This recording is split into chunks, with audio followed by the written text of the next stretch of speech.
తెలంగాణ రాష్ట్ర ప్రభుత్వం ఆధ్వర్యంలో శనివారం హైదరాబాద్లో గద్దర్ ఫిలిం అవార్డ్స్ను అందజేశారు. ఈ అవార్డ్స్ ప్రధానోత్సవ కార్యక్రమంలో తెలంగాణ రాష్ట్ర ముఖ్యమంత్రి రేవంత్ రెడ్డి, ఉప ముఖ్యమంత్రి బట్టి విక్రమార్క, మంత్రి కోమటిరెడ్డి వెంకటరెడ్డి పాల్గొని సినీ ప్రముఖులకు అవార్డులను అందజేశారు.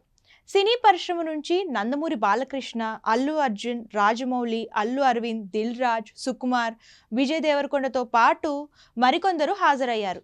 అయితే అవార్డులు అందజేసిన తరువాత సీఎం రేవంత్ రెడ్డి మాట్లాడుతూ పలు ఆసక్తికర వ్యాఖ్యలు చేశారు.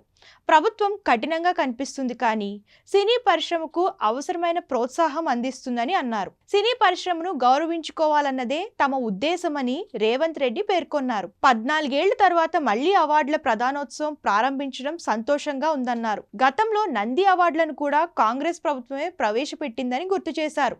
హాలీవుడ్, బాలీవుడ్ కాదు, ప్రపంచ సినిమా తెలంగాణ గడ్డపై ఉండాలంటే ఏం చేయాలో, ఏం కావాలో చెప్పండి, అన్ని విధాల ప్రోత్సాహం అందిస్తామని హామీ ఇచ్చారు. తెలుగు సినిమా పరిశ్రమ అంతర్జాతీయ స్థాయిలో అభివృద్ధి అయ్యేలా తమ వంతు సాయం అందిస్తామని అన్నారు. గద్దరన్న అంటే ఒక చైతన్యం, గద్దరన్న అంటే ఒక విప్లవం, గద్దరన్న అంటే ఒక వేగు చుక్క. ఆయన స్ఫూర్తితోనే తెలంగాణను సాధించుకున్నామని రేవంత్ రెడ్డి పేర్కొన్నారు. గద్దర్ అవార్డ్స్ అందుకున్న ప్రతి ఒక్కరికి అభినందనలు తెలియజేశారు.